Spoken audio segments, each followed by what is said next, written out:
mudah-mudahan di sini cukup ramai ya. Mungkin story coba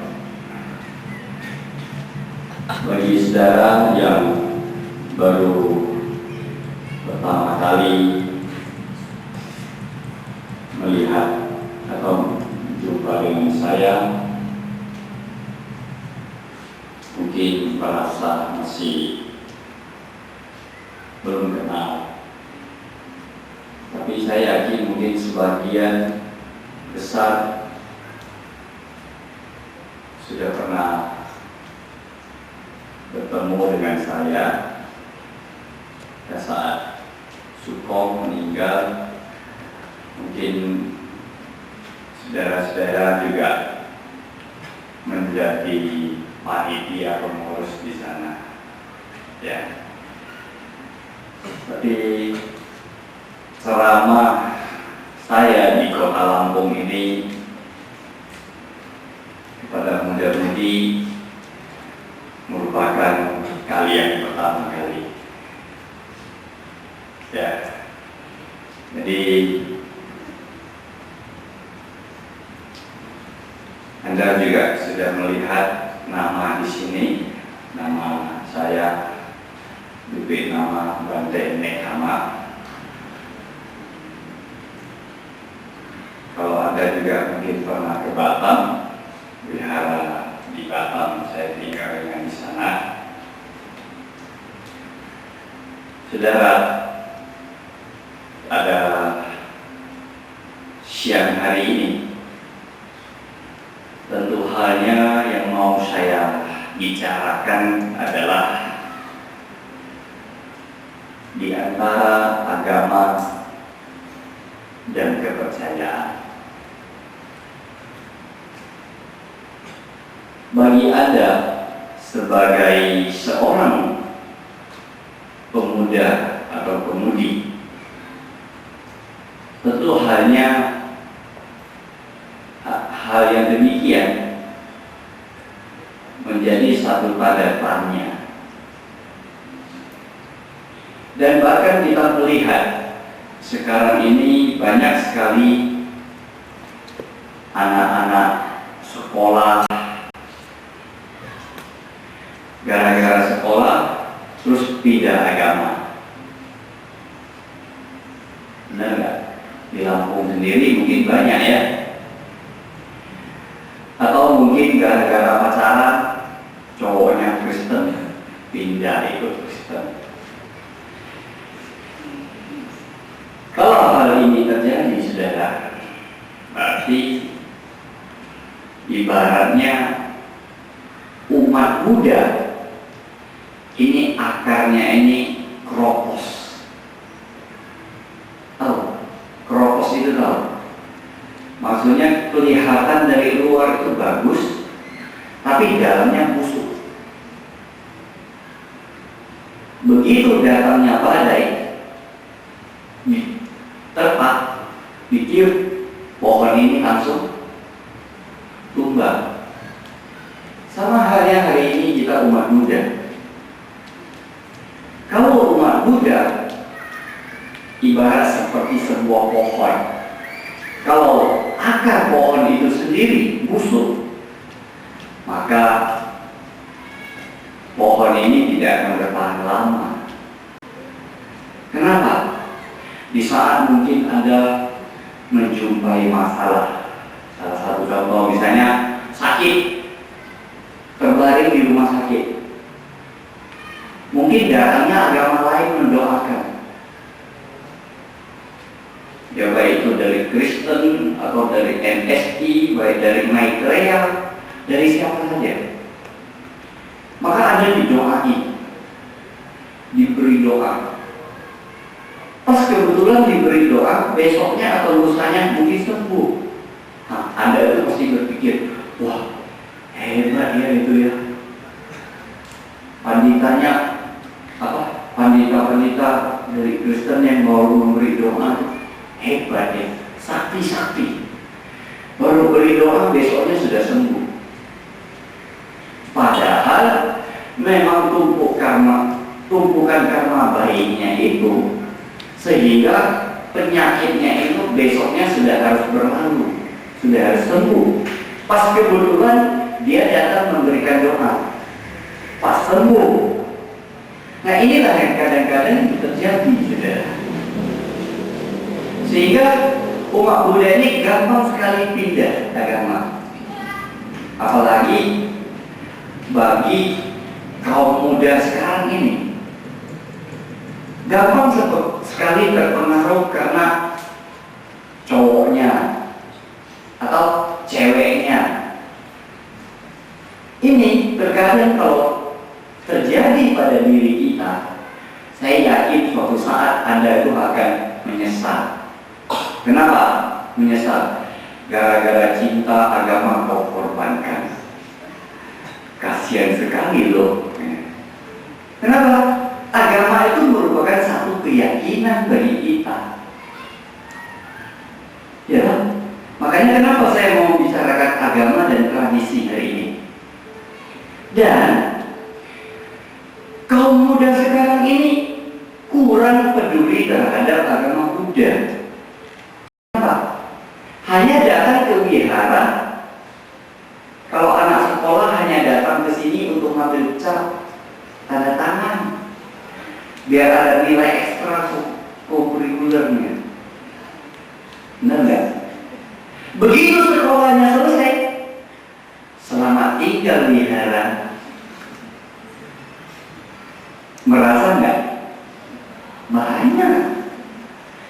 Banyak yang demikian. Saat sekolah masih ingat wihara. Kenapa? Karena mesti ngambil cap.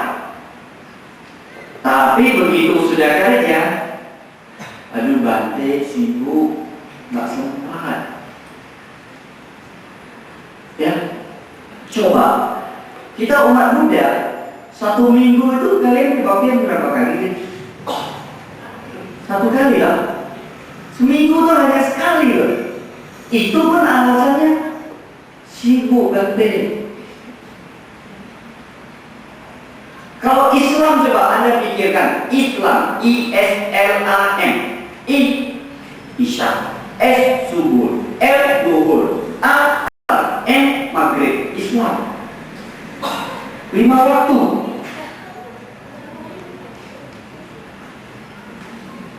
Islam itu 1 hari 5 waktu loh sembahyangnya. Kita umat Buddha 1 minggu sekali. Itu pun kalau sempat. Kasihan sekali di Anda. Itu pun ada yang absen. Nah makanya agama Buddha atau umat Buddha ini gampang pindah atau gampang tumbang itu kenapa? Karena demikian. Karena kurangnya pendidikan agama atau dharma yang didapatinya.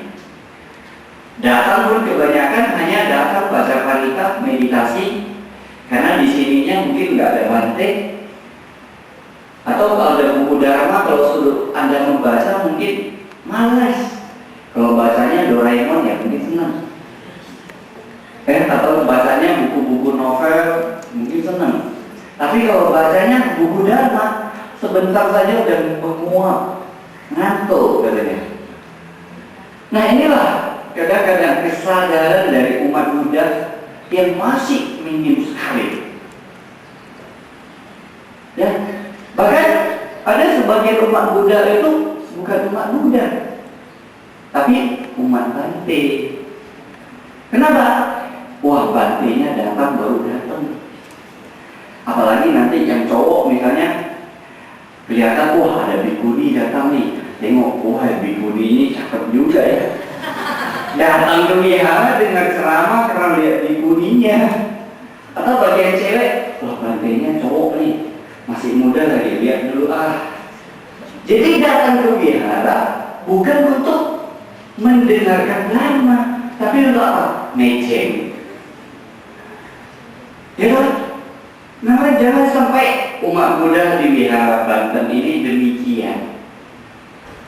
Ya, datang ke wihara, selain kita membacakan parita, carilah waktu untuk membaca buku Dharma. Karena kalau Anda tidak memiliki satu pengertian Dharma yang cukup, begitu diserang orang Kristen atau dari agama lain, langsung Anda tumbang. Anda percaya?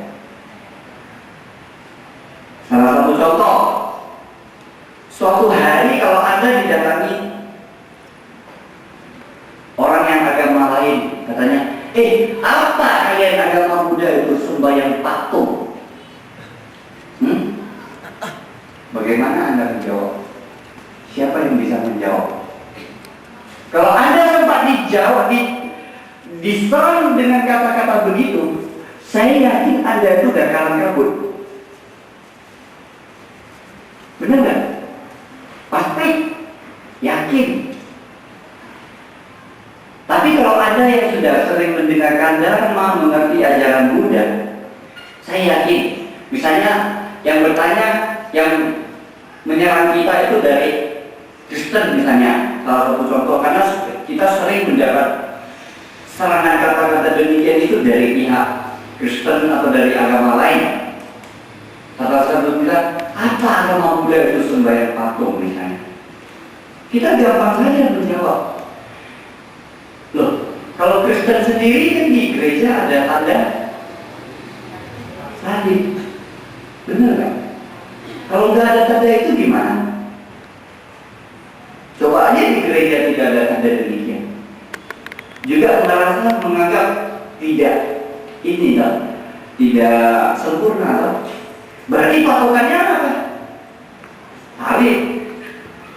Masih lumayan kalau Buddha itu kelihatannya agung daripada dibandingkan tanda demikian. Benar nggak? Makanya kalau Anda memiliki satu pengertian, saya pernah diserang oleh orang kita, tetangga kita, atau orang kita Islam. Karena waktu itu saya sempat melukis Kuan Yin. Saya lagi melukis Kuan Yin. Pas ada teman saya, dia memang selalu memandang rendah agama Buddha. Jadi waktu saya melukis Kuan Yin, itu dia bertanya kepada saya, oh itu Tuhan kalian ya? Dia bertanya gitu. Kalau bagi Anda mungkin itu satu hal yang langsung tumbang begitu ditanya gitu. Saya bilang, sebenarnya Tuhan itu ada di mana sih? Kalau Anda menganggap ini adalah Tuhan saya, terus sekarang saya bertanya, kalau menurut agama kita Buddha, Tuhan itu ada di mana-mana. Bagaimana kalau menurut agama Yu? Dia bilang, oh iya, agama saya juga Tuhannya ada di mana-mana. Nah terus saya lagi balik bertanya, kalau Yu sembahyang harus hadap kemana? Hadapnya kemana? Ke barat toh? Kenapa hadap ke barat? Kalau saya sembahyang hadapnya ke timur gimana? Sah nggak? Oh nggak boleh, nggak sah. Kenapa? Karena hadapnya harus ke kiblat, Ka'bah. Berarti nggak bedanya dong. Kalau saya kan sembahyangnya patung, terus sembahyang kiblat. Loh kok katanya Tuhan ada di mana-mana. Kalau saya sembahyang ke timur, sah-sah aja kalau ada Tuhan di situ. Ya, nah makanya saudara mesti ingat, kita menganut agama jangan digunakan untuk berdebat. Agama itu adalah penuntun moral kita. Tidak ada satu agama pun yang mengajarkan kejahatan. Cuma kadang-kadang manusianya ini yang jahat. Manusianya ini yang selalu memandang rendah agama lain. Sama baru-baru ini saya dilaporkan oleh umat Kandaru. Umat ini dia ke Singapura. Dia diserang oleh umat Kristen. Pendeta lagi. Pendeta itu langsung menyerang umat itu. Apa kalian sembahyang Buddha itu? Patung kalian sembahyang itu hantu itu. Langsung umat itu langsung Terus jawab apa dia bilang? Masih lumayan gua sembahyang mudah, sopan, daripada kalian sembahyangnya pakainya porno, cuma pakai celana pendek. Langsung jadi yang ditanya. Ya porno kalian. Kalau kami Buddha itu masih kelihatan juga begitu agung, pakainya sopan lagi daripada kalian sembahyang porno. Nah sobat, Anda yang diserang begitu ada tuh ya, bingung, ya toh? Pasti bingung. Makanya Anda itu harus banyak membaca, harus banyak mendengar. Di saat orang menyerang kita, kasih kembaliin. Anda menjual, saya membeli. Ya. Nah, jadi makanya agama itu jangan digunakan untuk berdebat dan menyerang. Siapa nyerang duluan, mati duluan. Makanya umat Buddha ingat pesan dari saya. Jangan sekali-sekali kalian itu mengutak-atik agama orang lain. Mentang-mentang wah, Bante Nekama udah cerita nih ceritanya begitu. Tahu-tahu you nyerang orang duluan, mati duluan kita. Ini saya ceritakan kalau pas orang itu menyerang kita sendiri, menyerang kita duluan untuk menangkis gitu. Tapi kan jangan pula coba-coba kalian menyerang duluan, ya kalian yang KO duluan terus terang. Ya, sama halnya kalau Anda mau ketemu umat Maitreya. Di sini ada umat Maitreya? Saya dulu dari Maitreya. Tiap hari iko, zaiko, sanko, suko, uko, yuko, shiko, bako, jioko, so, zuo-yi, gui, 1、2、3、4、5、6、7、8、9、10、11、12、13. Saya masih ingat loh. Mau 5 kata rahasia masih ingat. Ya, masih ingat.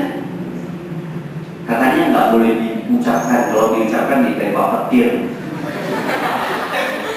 Coba tak baca dulu, petirnya nggak kena. 5 kata itu mau tahu nggak? Bacanya apa? Tahu? Tahu 5 kata rahasia dari Maitreya. Tapi aku takut ditembak petir juga.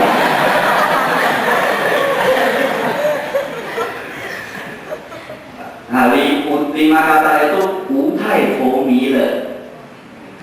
Wutai Fo Mi Le. Tapi kalau dari dulu waktu kami zaman anak muda, itu anak-anak mudanya itu nakal, dirubah sendiri. 5 kata bisa beli cipta sendiri. Long Dui Wei Sai Ko. Masuk duit tak boleh ngomong. Itu zamannya kita masih muda, masih nakal-nakal, berubah sendiri gitu ya. Jadi sebenarnya seperti halnya 5 kata rahasia. Dalam agama Buddha itu tidak ada hal demikian.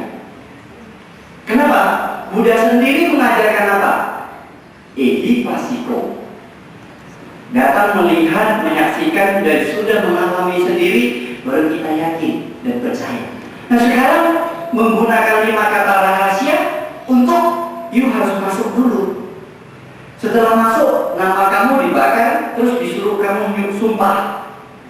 Setelah masuk, kamu harus sumpah, nanti kalau keluar nanti ditabrak mobil atau ditembak petir, disambar geledek.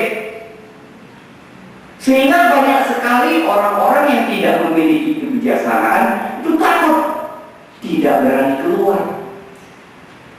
Kalau mau disambar geledek, saya mah dari dulu dari sambar geledek, dari sambar petir dari dulu. Ya toh? Karena saya keluaran dari situ. Ya, bagi Anda mungkin ada sebagian yang duduk di sini mungkin saja bisa kadang-kadang masih ke situ. Kenapa? Karena mungkin ceweknya di sana atau mungkin cowoknya di sana. Nah, inilah kadang-kadang yang disayangkan umat kita itu demikian.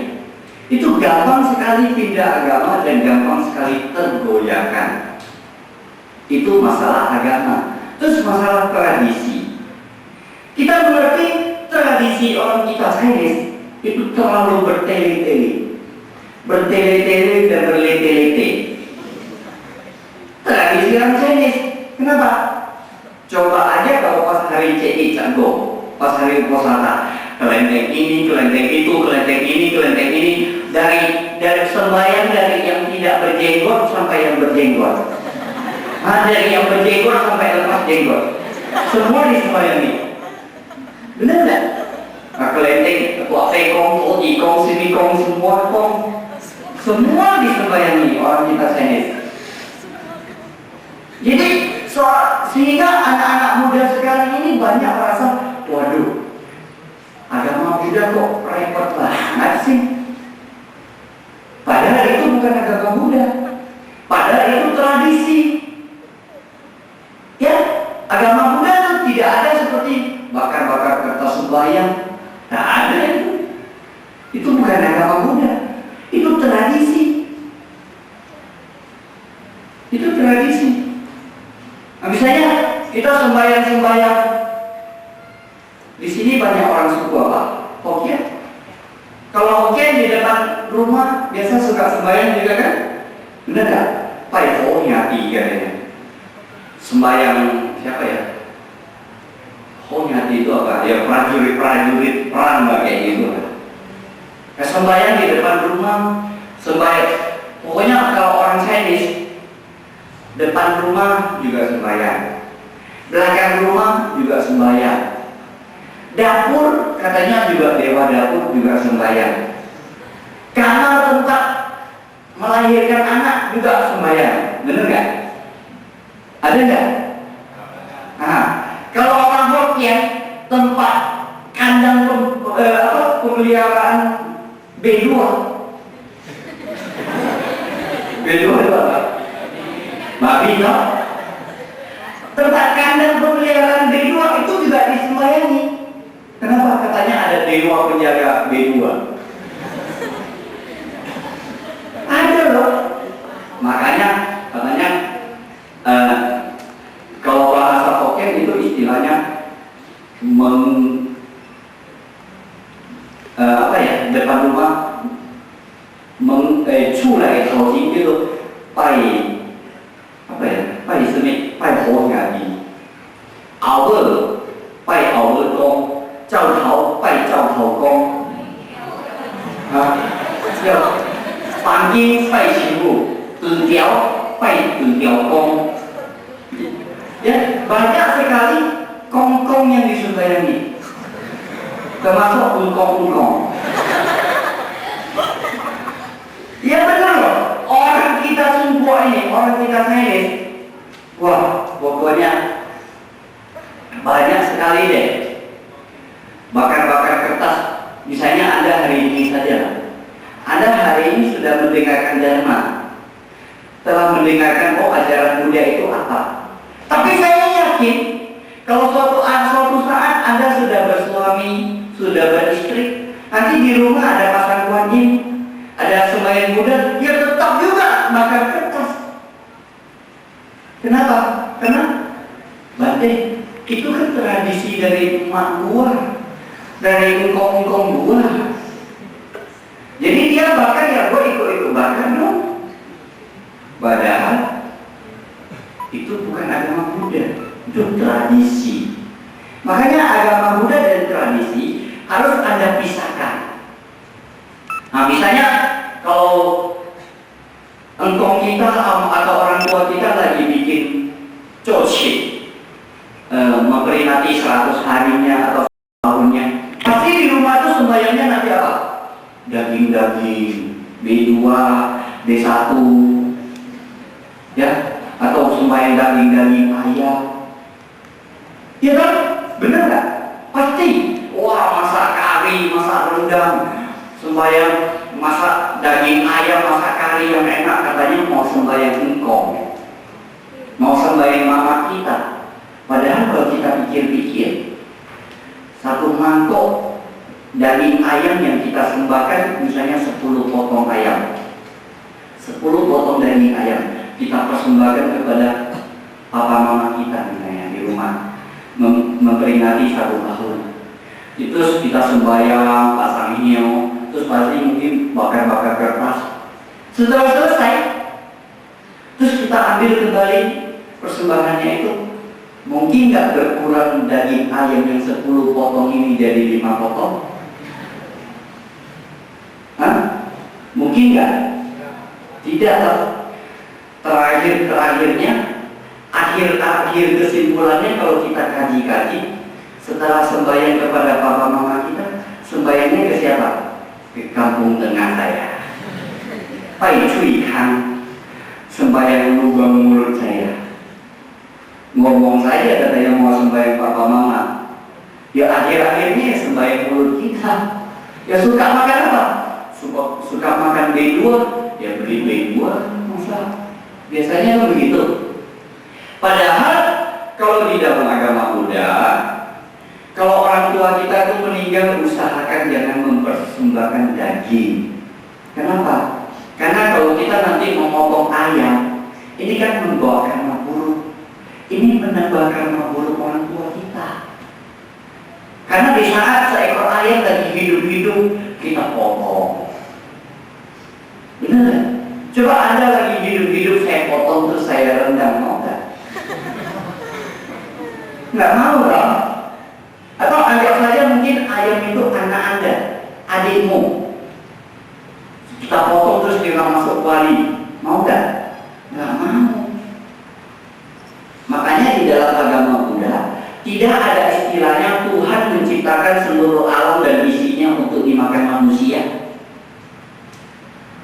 Benar? Tak ada.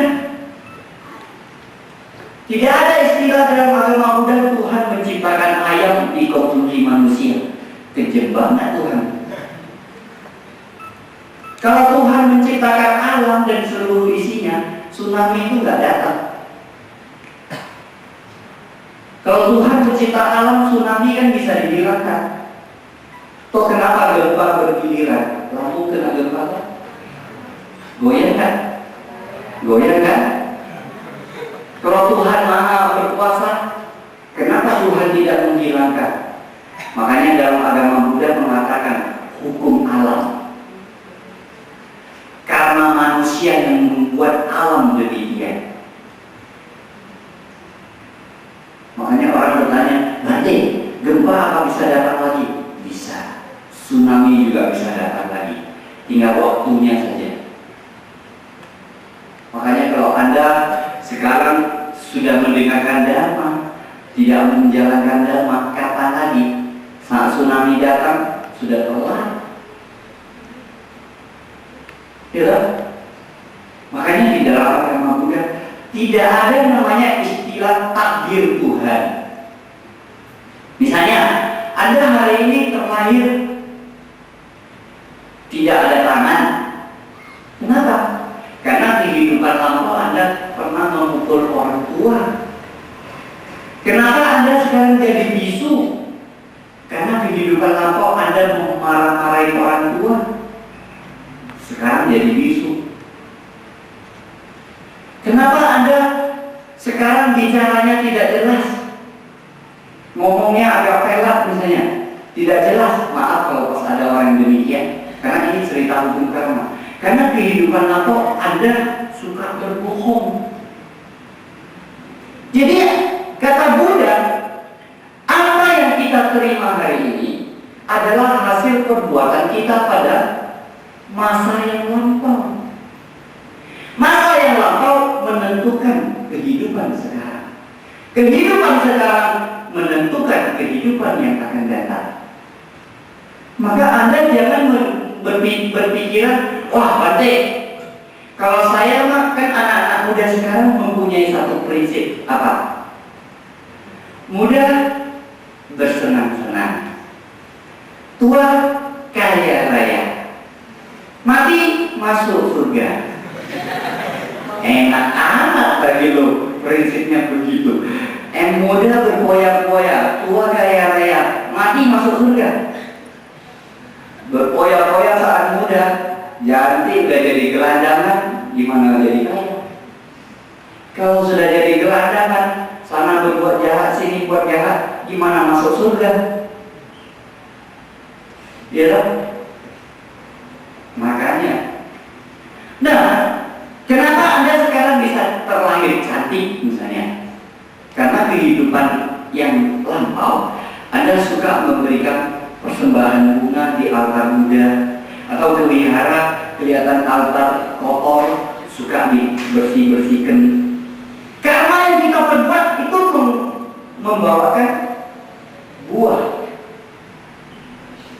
Hasilnya,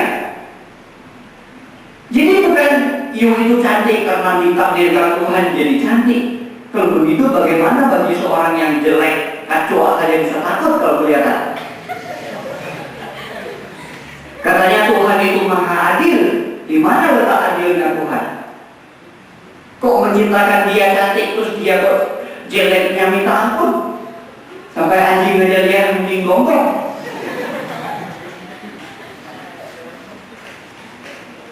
Kenapa terlahirnya jelek? Karena kehidupan lampau itu suka marah. Makanya ingat, hati-hati loh, cewek-cewek ini kalau suka marah, nanti kalau kehidupan yang akan datang, nah sini benjol, sana benjol, nah cowok lihat sudah langsung mundur, tujulannya. Ya kan? Jadi hati-hati loh.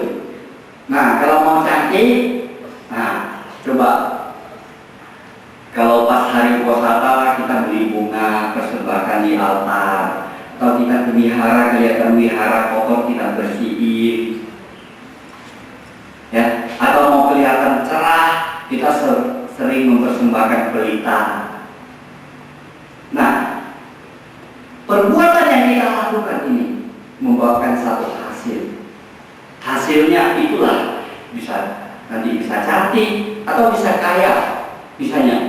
Misalnya kenapa kita sekarang bisa jadi kaya? Karena kehidupan lampau kita sudah banyak berdana. Nah, halnya seperti hari ini kita lihat di Lampung. Kalau kita berhenti di lampu merah, ada pasti kelihatan mungkin banyak pengemis. Banyak nggak di Lampung pengemis? Nah, bagi Anda yang belum memahami agama Buddha, pasti you berpikir, wah, pandai, jangan kasih. Kenapa? Katanya itu ada grupnya yang mengaturnya. Benar nggak?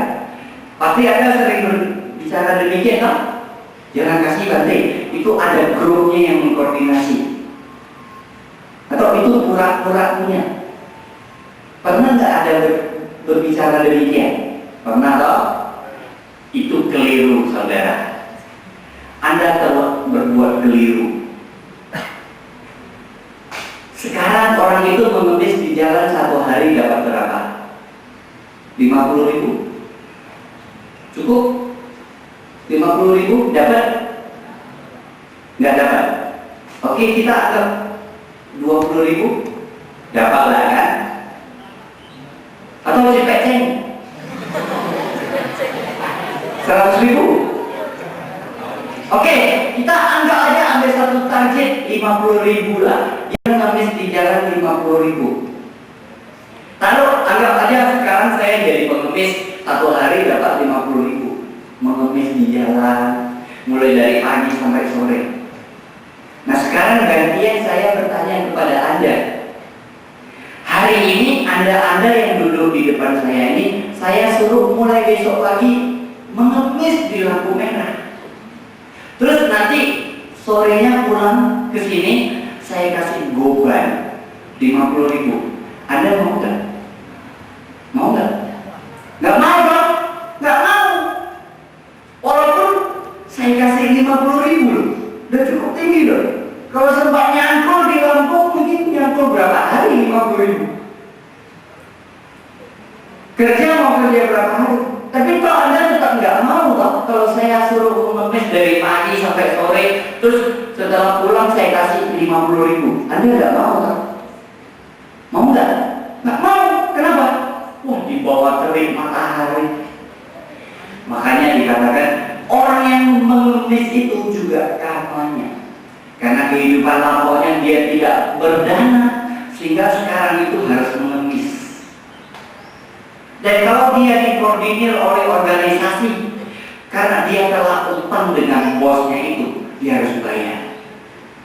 Makanya Anda kalau kelihatan pengemis di jalan, caranya yang terbaik adalah di saat Anda mau memberi, ada cara yang baik. Buka kaca pintu, Pak, baca Amin Kopo sekali dulu, gua kasih ceceng.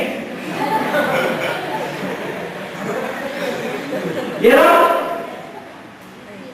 baca Amin Kopo dulu sekali, atau Amin Tapa Muda dulu sekali, baru saya kasih ceceng. Bener loh, ada sejenis pengemis yang tidak mau terima. Disuruh baca Amin Kopo, dia tidak akan mau walaupun dikasih ceceng. Itulah makanya kadang-kadang karena orang itu berbeda. Tapi ada orang pengemis disuruh baca Amin Kopo, udah Amin Kopo, ceceng, Amin Kopo, ceceng lagi. Itulah kita setelah memberikan dana, kita telah mendapatkan hasil melakukan kebajikan.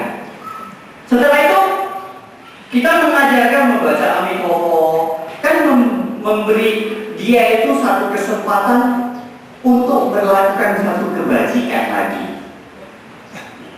Untuk melakukan satu kebajikan lagi, berarti telah dua kebajikan yang telah kita lakukan.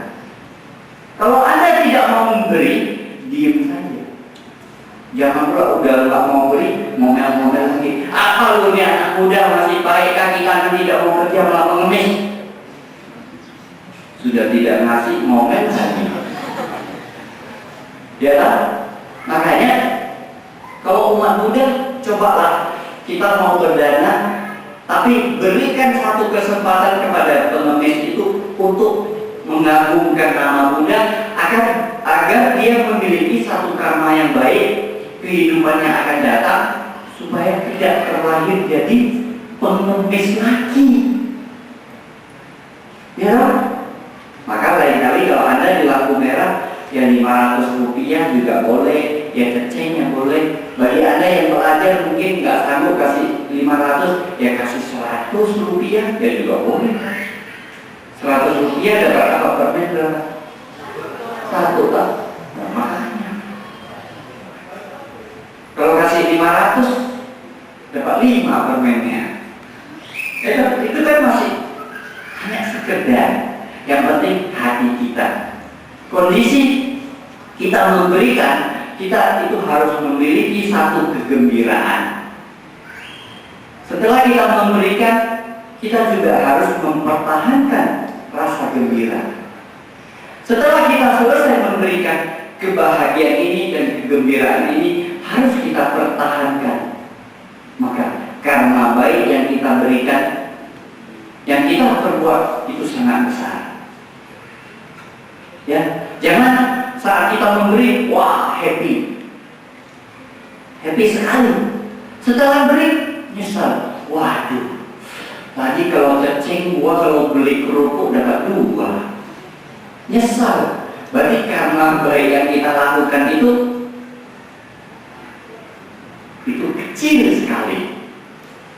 Ya, oleh karena itu saudara, di saat muda ini, cobalah kita berusaha sedaya upaya untuk menumpuk karma-karma yang baik, untuk berbuat karma-karma yang kemudian hari menghasilkan buah yang baik, agar nanti kemudian hari Anda berkeluarga itu bisa menjadi pengusaha yang sukses.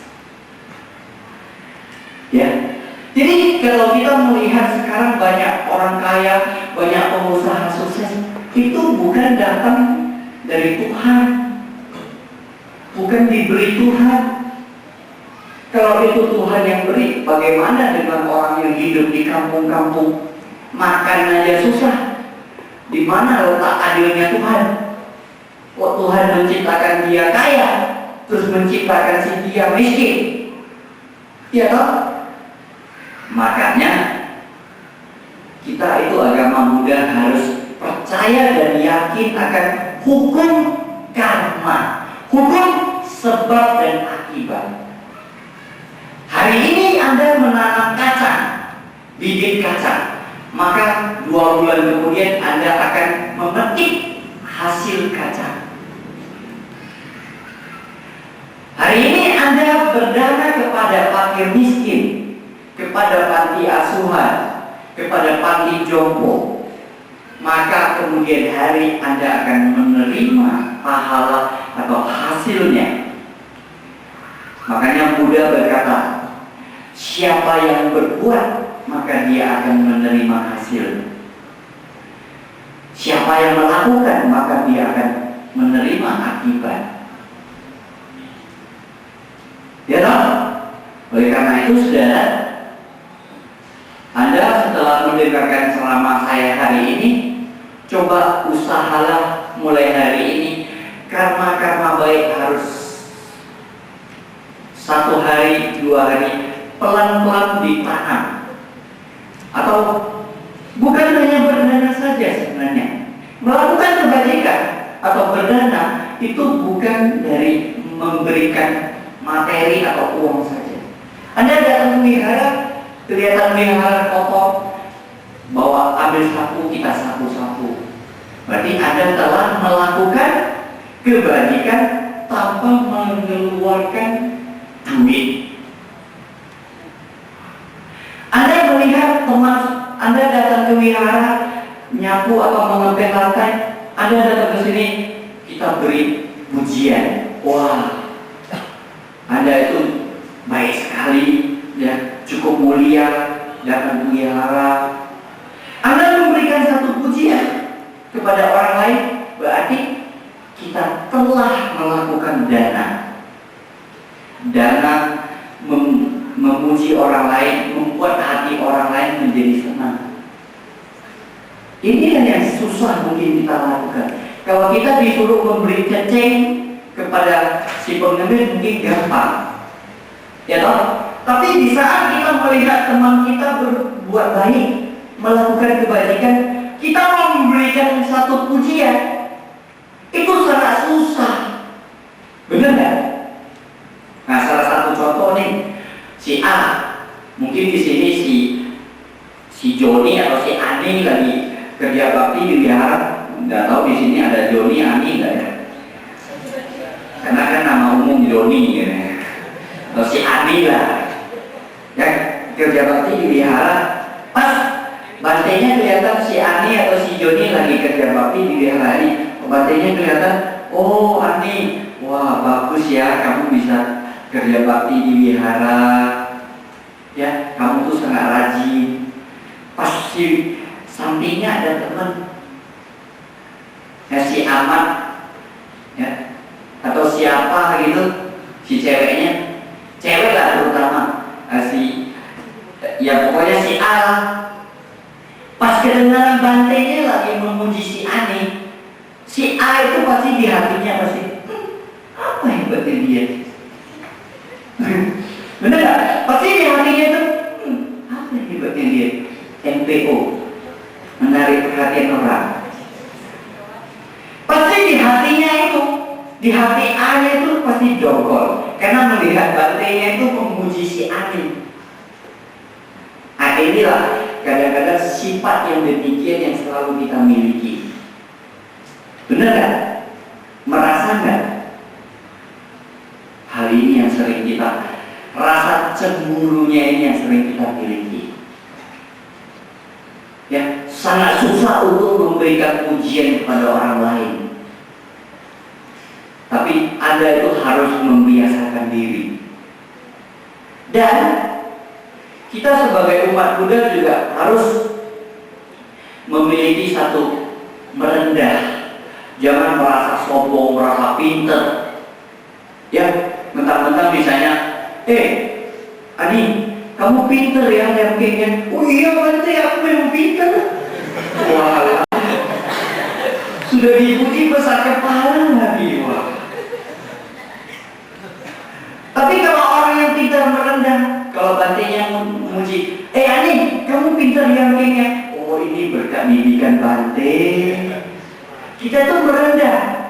Ya, ada ini berkat didikan Romo. Jadi orang tidak merasa, wah ini orang ini ya cukup merendah. Ya, tidak sombong mentang-mentang dipuji langsung, dadanya dimunculkan. Oh, saya memang iya. Ya toh. Jadi makanya kita itu jadi umat Buddha itu sifat dasar yang harus kita bangkitkan apa? Sifat lapang dada. Di saat orang melakukan kesalahan kepada kita, terhadap kita, kita terima, kita maafkan. Ya enggak?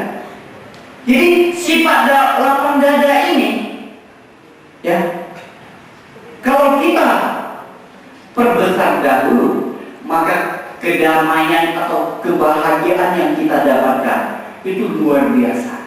Di saat orang melakukan kesalahan, kita tidak mempermasalahkan kesalahan orang lain.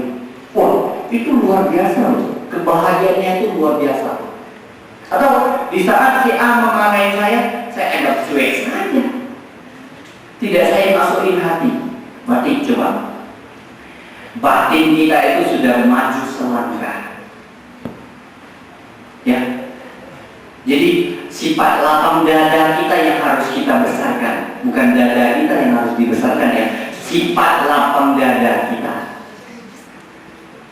Inilah umat Buddha, mesti kita pelan-pelan harus membangkitkan sifat-sifat yang demikian. Sudah kesemutan ya? Belum? Karena saya lihat sudah gelisah nih. Sudah gelisah katanya. Sudah cukup? Belum? Ketagihan kayaknya. Ya jadi kalau belum ya saya lanjut aja. Mau 3 jam bisa oke. Cuma nanti jam 2 ada dharma kelas di kantornya Bante Nyana Maitri di perguruan tinggi jalan apa itu? Jalan ikan paus, ikan hiu. Jalan ikan paus. Oh, ikan hiu. Wah, di Lampung memangnya dulu banyak ikan hiu ya. Nah, kalau jam 2 siang kalau ada nanti banyak pertanyaan mau dharma kelas, silakan ke sana. Ya, karena terus terang saya tidak tinggal di Lampung. Ini karena saya kebetulan diminta oleh Romo, oleh Bante Nyana Maitri untuk mengisi di sini. Pas ada waktu kosong, maka saya ke sini. Jadi ibaratnya kayak Bante tsunami lah. Datang sebentar pergi. Ya, tsunami kan datangnya cuma sebentar loh. Dan besok kan saya udah pulang. Anda suka tidak suka, pokoknya saya besok pulang. Kan ada sejenis umat Buddha kalau setelah dengarkan ceramah Bante pasti dongkol nih. Kurang ajar tuh Bante. Dan itu Bante itu nyindir saya loh. Ya loh, pasti di hatinya dongkol gitu. Tapi ya namanya kita ceramah, apalagi yang dengar ini ratusan orang, pasti ada 1-2 orang itu merasa, wah Bante lagi ngomong saya nih. Padahal saya tidak ada niat menyinggung saudara.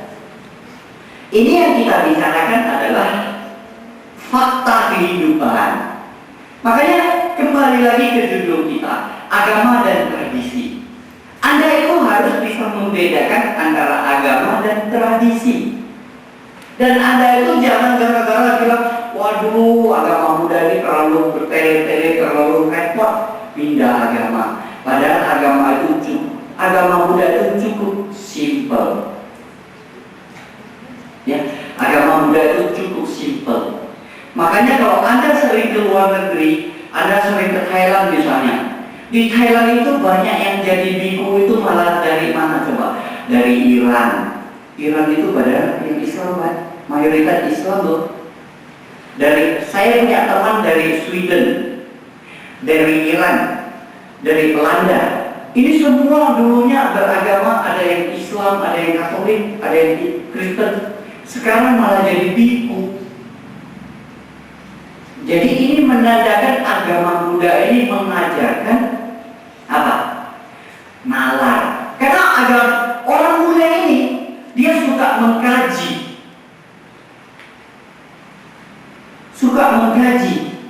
Nah, agama Buddha itu kalau semakin dikaji ya semakin asik. makin asik sih, ya. Ya kan? Nah, semakin dikaji semakin asik. Wah, begitu mengkaji agama Buddha, masuk. Makanya tidak heran sekarang di negara-negara Eropa ini, kalau Anda ke Melbourne, Anda ke negara-negara, ke Australia, ke Eropa, kita melihat banyak umat-umatnya ini malah orang bule. Kenapa? Karena orang bule ini suka mengkaji agama Buddha itu apa. Setelah mengkaji, tertarik masuk agama Buddha. Tapi di Asia ini malah terbalik. Agama Buddha ini makin lama makin berkurang. Kenapa? Karena manusia atau orang-orang di negara Asia ini mau yang gampangan. Ayo, lu ikut saya. Nanti dijamin lu mati masuk surga. Nah, orang Asia ini sukanya demikian. Apa nanti panditanya, misalnya lu lagi sakit, diobati, masuk dia. Kalau saya bilang, kalau benar-benar pandita itu pendeta benar-benar punya kesaktian, maka di Lampung ini sudah tidak perlu ada rumah sakit. Suruh saja pendeta itu datang ke semua rumah sakit, sembuhin saja. Kok kenapa harus banyak orang yang masih tergeletak di rumah sakit? Nah, itu harus dipertanyakan. Why? Why itu bukan belok ya, why-nya Inggris. Kalau orang Hokkien kan why itu belok, bengkok. Ya, itu harus menjadi satu tanda tanya bagi Anda. Dan agama Buddha ini tidak ada sistem namanya door to door. Ya, dari rumah ke rumah. Datang ke tempat saya. Kalau bagi yang cewek nanti diutus cowok yang ganteng, biar ya tertarik. Kalau bagi yang cowok nanti diutus cewek yang cakep, ya pancingannya. Makanya Anda jangan jadi umpan loh. Kalau Anda jadi umpan, kasihan deh loh. Ini pancingan. Inilah taktik. Kalau agama Buddha tidak ada sistem door to door. Lu mau belajar agama Buddha, edukasi dong. Tidak ada, agama Buddha itu tidak ada menjanjikan lu mati itu akan pasti masuk surga. Apalagi saya sering mendengar, pokoknya lu harus percaya dengan Tuhan. Kalau nggak percaya, nanti kamu tuh akan dijatuhin neraka. Saya bilang, menurut kamu, Tuhan menciptakan manusia, alam beserta isinya. Kenapa Tuhan tidak mau menciptakan manusia percaya dengan Tuhan? Kenapa Tuhan tidak menciptakan semua manusia itu percaya dengan Tuhan? Tapi kok Tuhan menciptakan manusia ada yang tidak percaya dengan Tuhan? Berarti Tuhan itu apa? Tidak ada kerjaan. Tuhan itu apa? Tidak ada kerjaan. Iya dong. Sudah sebaik-baik diciptakan manusia, tidak percaya lagi sama dia. Sudah itu dimasukin dalam neraka lagi, dihukum lagi. Itu namanya nggak ada kerjaan. Bukan cowok. Ini bukan cowok. Iya dong. Makanya kita umat Buddha itu harus punya ini, wisdom. Apa itu wisdom? Kebijaksanaan. Ya. Kalau kita jadi umat Buddha tidak memiliki wisdom, itu gampang dijadikan umpan, gampang dibodoh-bodohin. Apalagi kalau jadinya, lu ikut saya, pasti masuk surga. Saya tanya, surga itu ada di kaki 5 atau kaki 6? Emang enak masuk surga? Tapi ini satu humor. Saya kemarin ke India, itu dapat satu cerita humor. Katanya, suhu, saya pusing sama suami saya suhu. Kenapa? Dia ceritanya dia tidak mau masuk surga. Kenapa? Dia maunya masuk neraka. Karena di neraka situ ada ekstasi, ada narkoba katanya. Saya bilang, wah, ini kalau umat sudah pada demikian, matilah, tak ada obatnya lagi menolong. Makanya Anda kalau sempat memiliki pemikiran yang demikian, wah, sungguh kasihan Anda. Tunggu waktu saja deh. Sudah tunggu waktunya nanti mati, sudah masuk ke neraka, digoreng-goreng di atas kuali. Nah itu baru terasa menjerit-jerit, sudah telat. Ya sudah telat. Ya, makanya sekarang wanita cantik jangan suka mempermainkan cowok. Cowok ganteng jangan suka mempermainkan cewek. Kalau Anda nanti suka mempermainkan orang, begitu meninggal masuk ke neraka, apa? Tiang besi dibakar sampai merah, disuruh peluk, akan masuk ke neraka demikian. Ya, neraka yang terbuat dari besi-besi, dari pilar-pilar besi, terus pilarnya itu dibakar sampai merah, dan itu orang itu suruh memeluk. Enak gak rasanya? Kayak memeluk guling aja. Ya, lain kan, itu bentuknya merah, besi dibakar sampai merah. Kalau meluk guling masih empuk. Ya, nah itulah makanya yang cantik jangan suka mempermainkan cowok, yang ganteng juga jangan suka mempermainkan cewek. Karena mati tetap ada akibatnya. Ya kan? Karena Buddha sendiri mengatakan hidup, Anda bisa menjalankan hidup sebagai seorang yang berkeluarga, Anda bisa menjalani hidup sebagai seorang anggota sangga. Jadi Anda mau berkeluarga, ya silakan. Jangankan hidup berkeluarga secara baik. Ya, nah mungkin di Lampung ini begitu banyak anak muda, masa tidak ada satupun yang mau jadi sangga sih? Masa tidak ada satupun yang mau jadi bante? Nah, coba kalau Anda setelah mengerti Dharma, mungkin suatu saat Anda tertarik, bisa ikut Pak Baja. Rasakan dulu gitu. Ikutin 3 bulan ya boleh. Atau Anda pengen jadi sama Neri 1 tahun untuk latihan, ya boleh. Jadi jadi bante ya untuk sementara ya boleh, ya mau seumur hidup ya boleh. Ya, biar Anda itu tahu kehidupan jadi seorang bante itu bagaimana, terus nanti kehidupan sebagai seorang lajang itu bagaimana, setelah itu kehidupan menjadi seorang yang sudah beristri, bersuami bagaimana. Ya kan? Tapi tentu hanya kalau sudah mau masuki kehidupan jadi berkeluarga, suami istri, yaitu sudah final. Ya, sudah last time. Sudah kesempatan yang terakhir. Kenapa? Kalau sudah bersuami, sudah beristri, sudah punya anak, masa anaknya baru lahir terus ditinggal jadi bante? Karena mungkin itu anaknya harus dibesarkan dulu, harus dididik, sudah sukses. Anda belum boleh. Ya. Jadi ada orang mengatakan, wah bante kalau gitu, gua nikah dulu deh, nanti sudah baru lahir anak, aku pergi jadi bante. Itu bukan melepas namanya, membuang namanya itu. Ya, ya, mungkin sebelum saya tutup ada pertanyaan yang mau ditanyakan?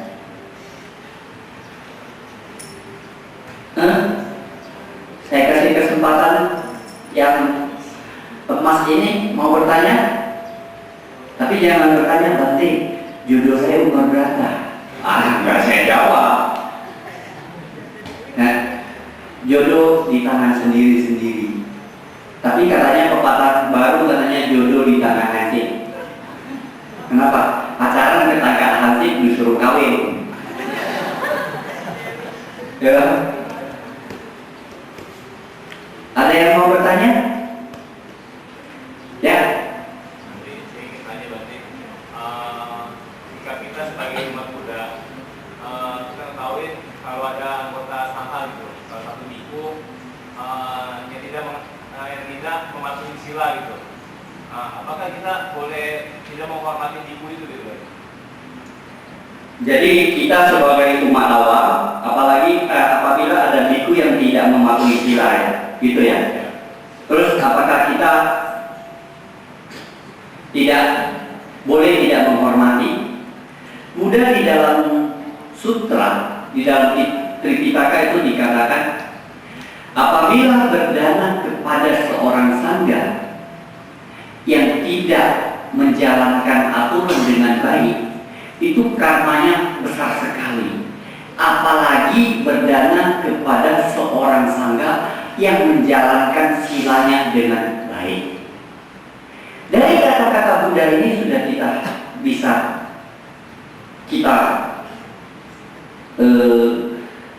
kaji bahwasanya zamannya Buddha itu sebenarnya sudah ada biku yang demikian.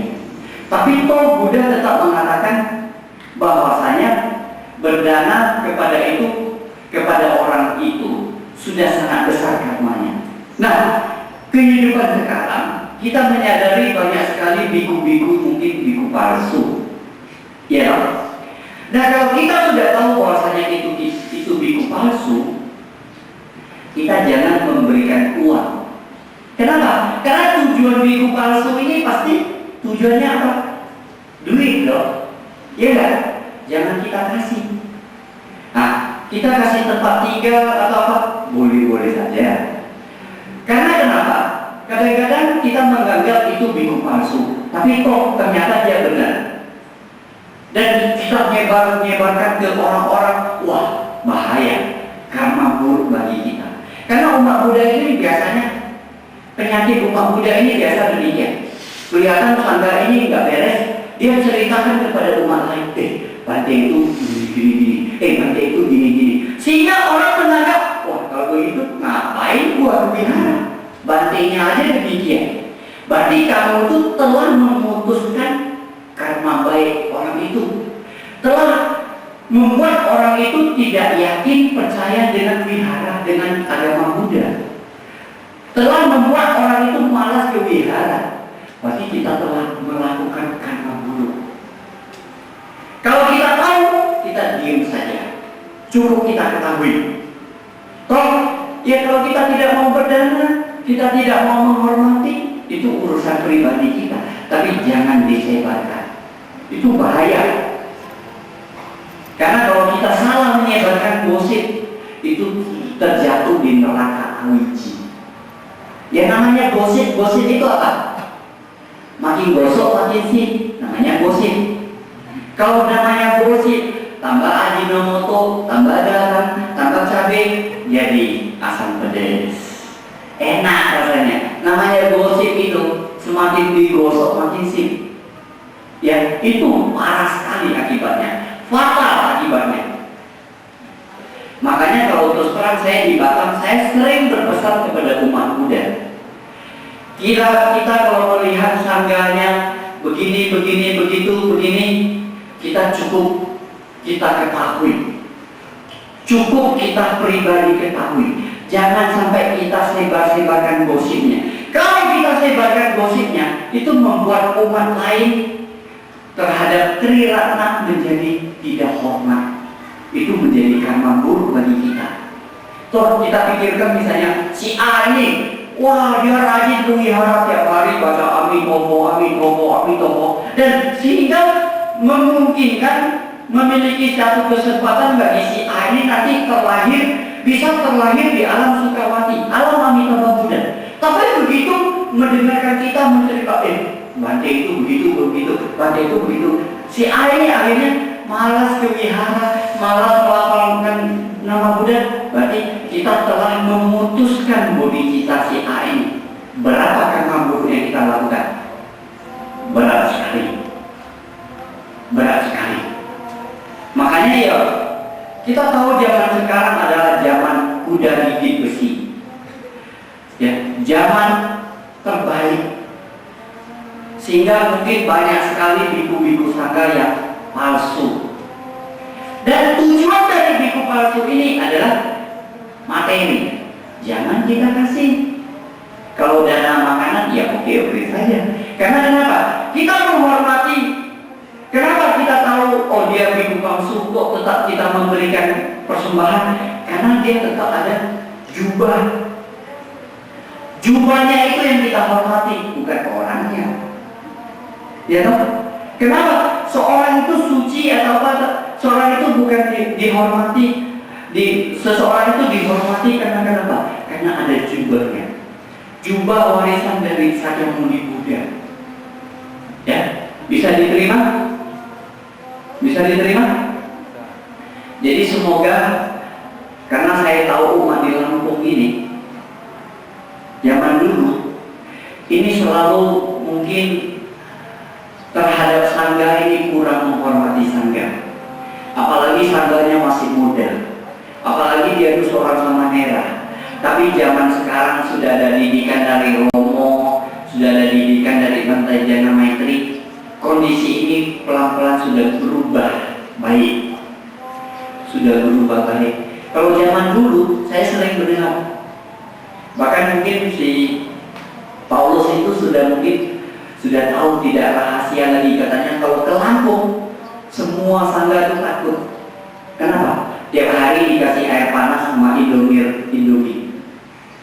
Kasih air termos, kasih Indomie, bantainya rebus sendiri. Apalagi biku muda tidak dianggap. Kalau biku yang tua, misalnya Suko atau Bante Dewa, biku yang tua, wah, dikasih persembahan yang bertumpuk-tumpuk sampai nggak habis. Inilah makanya saya mengatakan umat Buddha itu kadang-kadang seolah-olah memfavoritkan seorang biku seperti Andi Lau. Jadi biku ini dianggap artis. Wah, ini bantainya saya senang, kasih persembahan yang banyak, kasih makanan yang enak-enak, kasih dana angpau yang gede. Bantai siapa nih? Wah, bantainya gua nggak kenal. Orang Jawa lagi katanya. Ini bahaya loh umat Buddha kalau demikian. Kalau kita melihat itu bantai, tidak peduli itu Cina, Batak, Jawa, Keling, pokoknya dia bantai ya sudah, itu guru kita.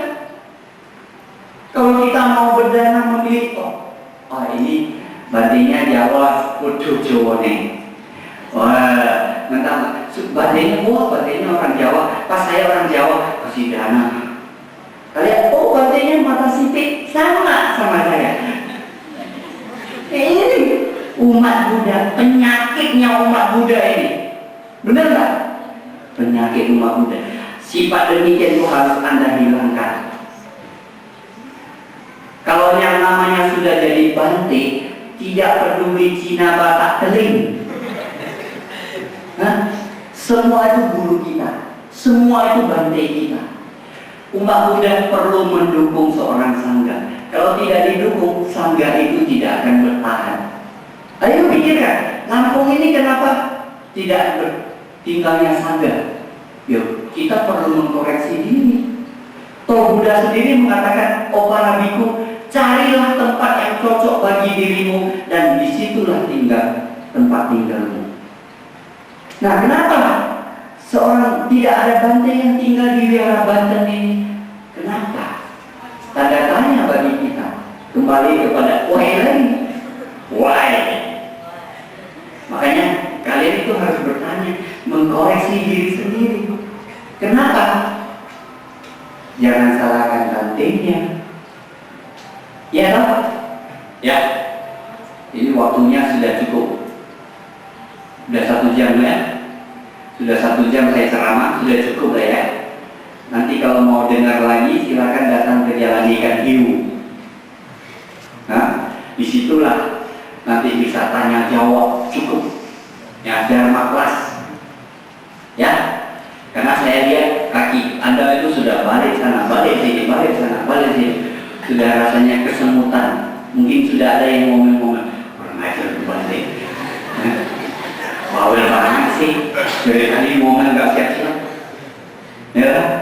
Ya, jadi ini merupakan pertemuan pertama kali saya dengan Anda.